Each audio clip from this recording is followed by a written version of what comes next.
what sort of comp they're going to build, because Abathur is obviously really strong on Haunted or Cursed Hall because the map is so big. That's true. And don't forget, this is a map where you're going to see a lot of team fighting. That's really going to be important, how well you can do that. And they showed great skill with that. But we are getting into the draft. I think maybe a Falstad ban here again. If RAVE HOTS banned him last time, this map he's even better on, I would say. And there's the ban. Illidan comes out the same. And there's the Greymane. So I feel like I've seen this before, Tosis. Yeah, so far. Watch this, Muradin Abathur? I don't think we're going to see Abathur. No, I don't think so either. If they went for that, then I think RAVE HOTS would definitely alter the rest of their comp. Well, as soon as we say it, Speak of the Devil, Caster, Curse, back-to-back, both locked in. I mean, if it's not broken, don't fix it, but I feel like RAVE HOTS knows how to deal with this time.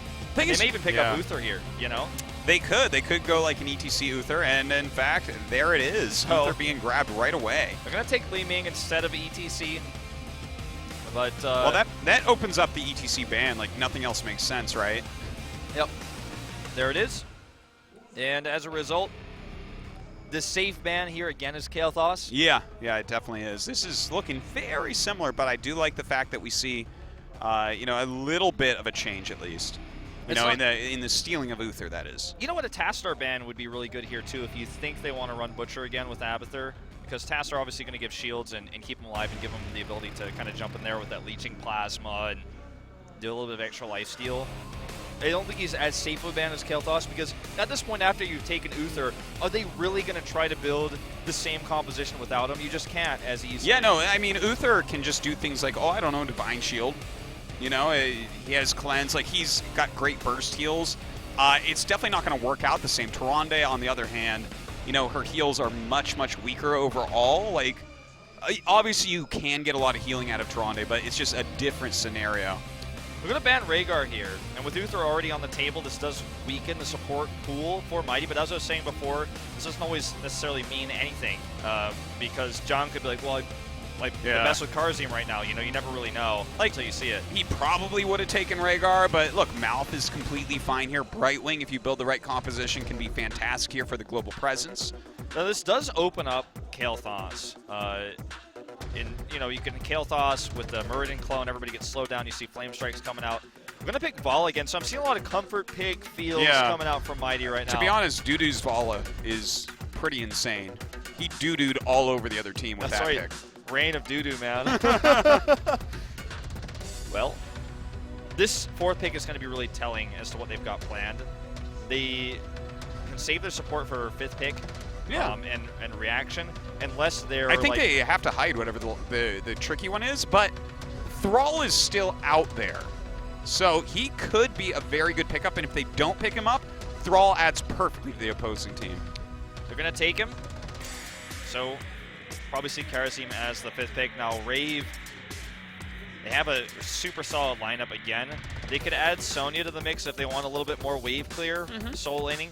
Also, Zagara would not be a bad choice here. Not as high in the meta right now in Korea, but one of the two of those I think fits this lineup nicely. Yeah. And then a Johanna tank will probably be how it gets rounded out, I'd say. Yeah, I wouldn't mind, like, maybe even Azul here would be all right. I do like the Zagara pickup, though. That sounds really, really good to me. But the one thing they do have to watch out for is that's a very soft composition again, kind of like the last game. And Thrall, like, he kills people pretty darn quickly, you know, similar to Butcher. You know, we might even see Tastar coming for double support on that line of thinking. It definitely could happen to keep Greymane alive forever and ever. They have really good initiate with Johanna. I said Johanna because I'm reading the Korean Johanna. That's right. Actually, that was driving me crazy last year when you were calling her Johanna and all the cast. I'm like, no, Wolf, it's Johanna. Look at that. Tyrael coming in as the last pick. So solo warrior Tyrael. Or no, it's with Johanna. What am I saying? Basically support Tyrael. Yeah. Sub-tanker Tyrael. And this is most likely to be a Karazim pick. There it is. Yeah. So much mobility. I mean, with how Dudu's moving around, you really need that dash to keep up with him to get heals. Okay. Which draft do you like better here? I feel like RAVE HOTS is just too good with this draft. Like, I mean, they have all meta heroes. The only thing they're missing is Thrall, basically. And Mighty feels like, yeah, they got Thrall this time. But with Vala coming in with the Abathur, I don't think it's as strong on this map. It feels almost like comfort picks. And that can be a good thing for some teams, but I don't feel like their comp is as solid for what we saw last game. I like RAVE HOTS here. Like this is a really cool composition. I love the Johanna pickup. You know, with the blinds for both Thrall and Vala, that's going to be really nice. Even against Karazim, that can be very useful. Her great wave clear as well. I love the Tyrael pickup also. The amount of invincible time that they can give to Greymane is enough for him to basically kill the entire team. Yeah, I feel like for Mighty, their entire initiate will be based around Sundering, and versus a Sanctification composition that will almost never work out in your favor. Yeah. But guys, it looks like this game is up and loaded. Let's jump into game number 2 on Sky Temple.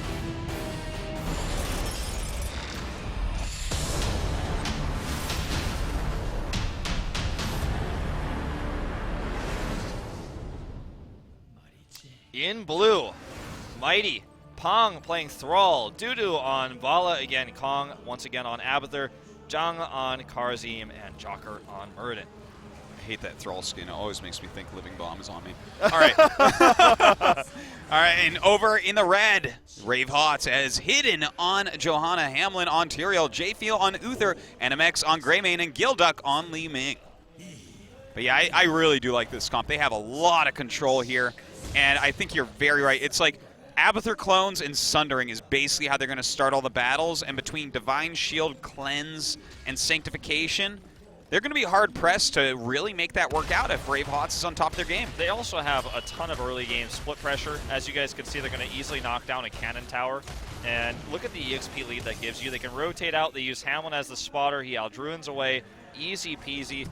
They get hit by a mine. Who cares? They lost the watchtower, but I think this is well worth it. Absolutely. To kill that so early on, very, very nice. Of course, killing any buildings as well, if you end up getting those temples, that's going to help you out. That's less shots that it has to shoot. Well, I don't know if that sentence made sense, but you know what I mean. No, I know what I'm you like, mean. less shots has to shoot. Basically But it just always shoots the same shots, right? Like less HP. Like, I talked about this with you. I think I was casting with you. It might have been Gilly, but I almost wish there was like a structure health bar on some of these maps. Just went across the bottom of the screen so you could see like how much health is left in structures, because every single piece of every tower counts on this map. It counts on Blackheart's Bay because that's the win condition. Tower of Doom's the only one that really kind of has that kind of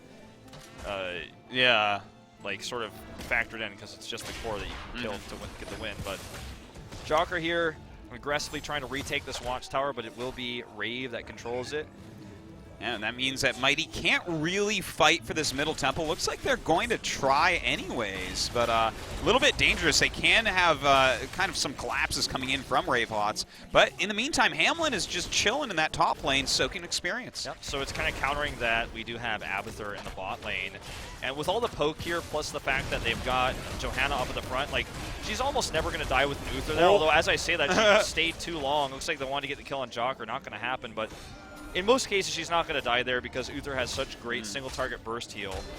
And you know what? Like, that type of fight they wanted to do anyways, like long, prolonged fights, because we have Abathur just soaking in that bottom lane, so definitely very good job for them there. But Hamlin is taking this top temple completely by himself. And while he was, they took about a third of the mid-temple as well. So looks like Hamlin going to head down now and get ready to join up. It's really interesting to see a flex player on Tyrael, actually. Oh, jumps right, and he's going to go ahead and drop down his shields. They really want to commit to taking this shrine back.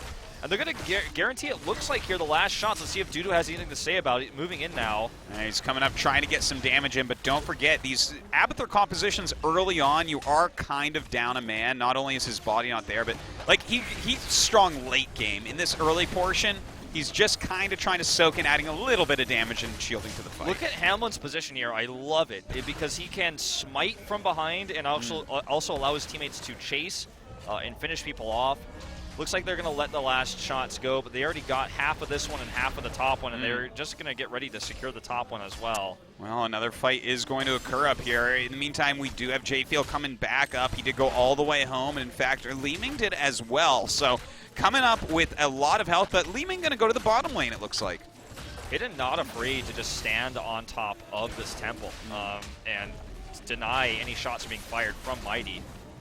And it looks like this time he's going to have to let it go. That Avatar Hat doing a lot of damage. Even Jong jumping in and hidden, taking a lot of damage. Maybe sticking around a bit too much, you know, relying on Uther's heals a bit too much in some of these engages. Well, right now we do have Li Ming kind of rotating the lanes right now, trying to pick up some of this experience that they've fallen behind on. Avatar has done a fantastic job during all of these long, prolonged fightings on these temples. Look at that experience lead for Team Mighty. Yeah.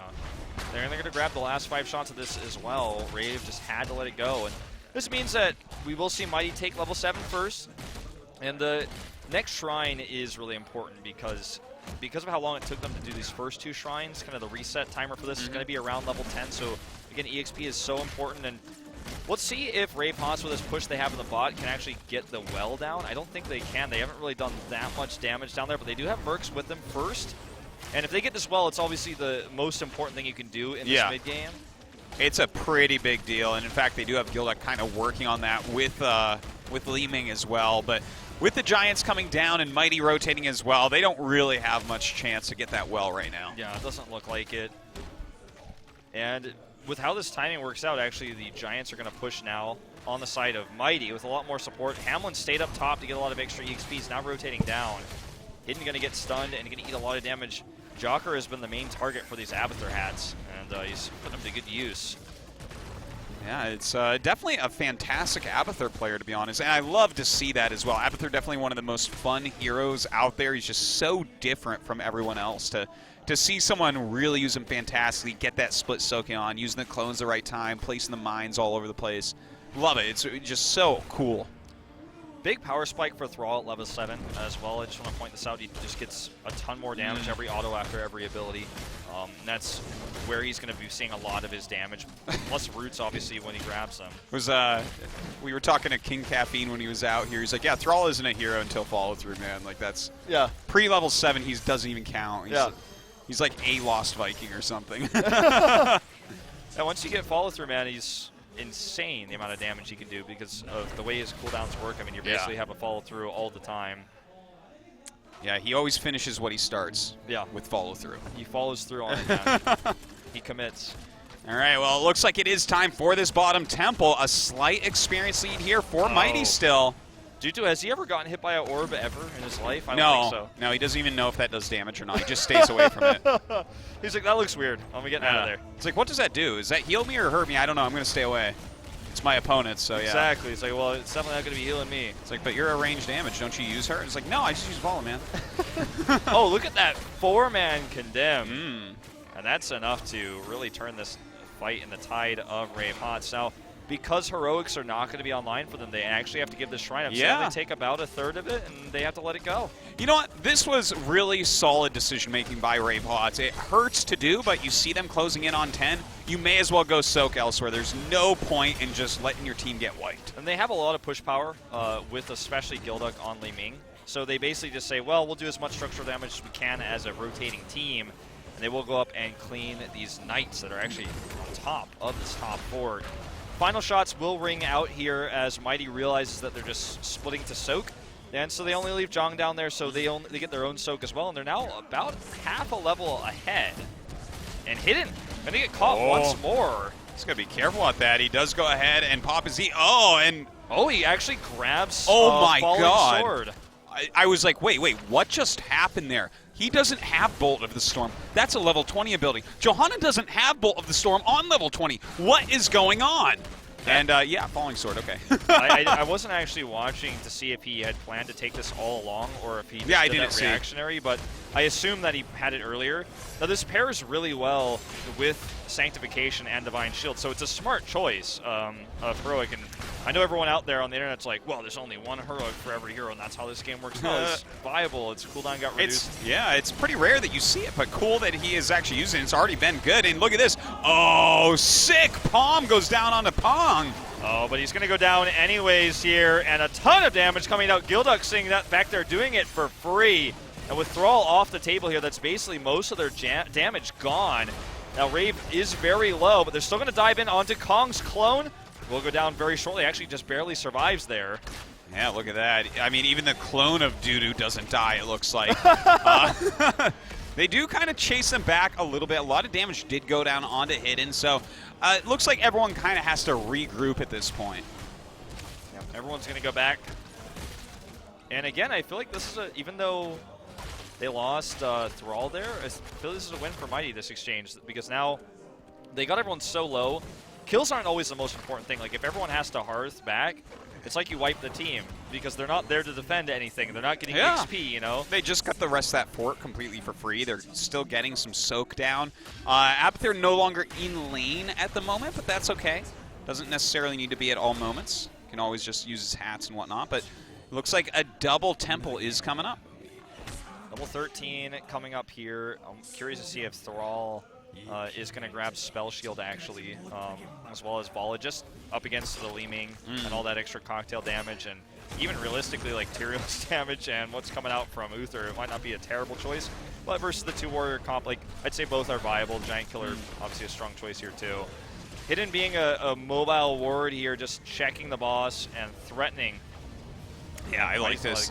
This is a great tank at work, just kind of poking in and just, you know, these great tanks walk with like a certain swagger that makes you let the boss leash. It's kind of like funny and mystical in a way. Noble is definitely the best in the world at this, I'd say. Yeah. Like, it's pretty awesome. He's actually scared people off the boss and stolen it solo before. Spell Shield for both actually coming out, so not a big surprise. But by both, I mean Karazim and Bala, as Thrall will actually continue to take the Giant Killer. Yeah, that makes a lot of sense. So as you said, you know, with Double Warrior out there, he needs that extra damage. And look at this. It looks like they are going to try to steal this boss. We do have Hidden standing on top, and he can stay alive for a long time. He has Falling Sword as well, but it looks like he's going to die before he can use it. And oh, man. Maybe it's a miscommunication there. I think they wanted the Divine Shield there. It just did not happen. I just say Hidden's ETC impressed me a lot more than his Johanna is right now. He is getting blown up a little bit, but really they should have had a little bit more support on him there, I think. Like, the thing is, he couldn't even use his heroic to dodge because then they cap the boss anyway. Yeah. Like, I'm sitting there thinking that this is a moment in comms where someone's like, no. Let's not do it. Let's not do it. And Hidden's like, well, do I leave or do I stay here? Yeah. And he just died in that 2-second moment of indecision for the team. Well, that's what if they commit and fail, it's a wipe almost every time. So you really have to be split on in decisions like that. And I think it took them just a bit too long, and Hidden died for it. Yeah. Well, by the way, we just saw the experience tab, and like Abathur has over twice as much as anyone else on his team. So really some fantastic play coming out of him here so far. And this is really reflected in the levels right now as well. We are going to have level 16 coming up pretty quickly here for Mighty. There's almost no chance that RAVE can get it first. Yeah, I don't think so. Both are going to take their Giants, and Knights are already pushing for both ways on the top and actually Mighty winning that lane overall. So RAVE HOTS basically just needs a good fight, and they need, I mean, they don't have Blessed Shield, so they're going to have to do Falling Sword to initiate it. It's kind of a weird situation here for their team comp. Like, here we go. All right, well, there you have it, and does go down onto Pong, but Pong is going to be able to get away here. Some good shields coming out. He has so much potential for an amazing Sundering as well right now. He's not going to commit. Most Sunderings you want to use, like Rich uses them, to split the team in half. Kind of like what you do to the Void Prison, except you can still kill them while they're stunned. Weird strafe, actually, there from Dudu. Totally out of position to be using that. Maybe a little bit of a mistake right there. And it looks like we do have the Falling Sword coming down here. Hamlin taking quite a bit of damage, does back off. The Sunder comes out of Pong, and it looks like, oh, a beautiful palm goes down to save his life. And Hamlin's in big trouble. He's going to be the first to die here. And look at this, Zhang actually jumping in is going to eat most of that trait damage. Wow, did he get even in death? I think he did there. Like, yeah, I think was that so. not a jumping ghost? Yeah, it was pretty intense there. I didn't actually check his talents, but he doesn't actually get enough done. I mean, it turns out that trait's still not that great, except that one time it killed the core. Yeah, OP, man. There was like 4 threads that week on the Heroes Reddit about how that trait is just so crap, and then it killed the core. That was awesome. We solved it. You and I predicted as well that, like, that's what it's for. Pretty obvious. You know? Yeah. You just got to calculate exactly, you know, like, okay, we can probably get it down to like 1% before Tyrael dies. I want to say, though, it's too early to call this game over by any means, but Hidden has been kind of the weak link in this game. He's always in good position to block, but he's almost absorbing too much damage. Okay, here we go. Falling Sword coming down again onto Dudu, but he does get cleansed away. And it's just like these cleanses are making this heroic totally useless. Yeah, it actually feels a lot like Judgment did for a while there. So, you know, not really getting much value. Dudu does go ahead and pop that straight, but gets blown up seconds later. Divine Shield comes down onto Hamlin, I think. Oh, and that was the money sanctification. Hamlin survives as well. That was basically a holy ground into a 6 sanctification. They forced Mighty into a fight they didn't want to take, and you know they get a kill onto Vala, they kill Thrall, they kill the clone, and now they control things. So this is a big comeback potential moment here for RAVE HOTS. Now that they're even on talent tiers, obviously down on structures currently. Look at the push from Kong as well. He's actually really committing to this. He is over in Bush, so far out there right now, but you know what? He definitely can start to siege up on those tower walls, and that bottom lane is the most likely to finish because that is the boss lane. Yep. All right, well, this is RAVE taking control of this shrine. Very easy for them to do because they were up 2 members, and it's a solo shrine, so there's just, it's almost brainless what you do at this moment. You just kind of get upset and ready.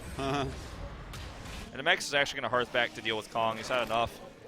And he actually will be able to burst him down if Kong is not yeah, he's got to be pretty quick there. He changed his mind. He's coming back. He was like at full health and full mana. This is actually going to put them a man down right now. Yeah, maybe a little bit of a miscall there. A little bit of indecision coming up. Hamlin coming from the bottom there. Missed Wolf by Pong. And once again, look at that cleanse, man. Just not doing anything. Palm wasted here this time. Hidden again at the front. Going to take a lot of damage, but he will survive. For the time being, Jocker comes in. Sanctification going to keep them alive a little bit longer. That sank so good, but oh man, a beautiful Sunder comes down. We do have Divine Shield coming on to NMX, but he's not able to do too much with it. Oh, Jocker going to come up. He's low on mana, but he will kill Lu Ming. He's also going to get the double kill here, and it's going to be a 5-man wipe for Mighty. And I feel like I got to say the elephant in the room here is I feel like RAVE HOTS' communication, it's just not 100% right now. We're seeing them make indecisive moves. This may be game. 30 seconds up on Uther and Greymane. Yeah, no, I mean, they've got the damage to do it. Vala and Thrall kill cores for a living, okay? These guys deal so much siege damage so quickly. With nobody up, there's nothing else to do. Let's get some Slapather in there. Come on, style points, guys. Bring him in. Where is he at? I think these guys are too serious. He might be on cooldown. I don't think so. He's been in that bush the whole time. Yeah. There you go.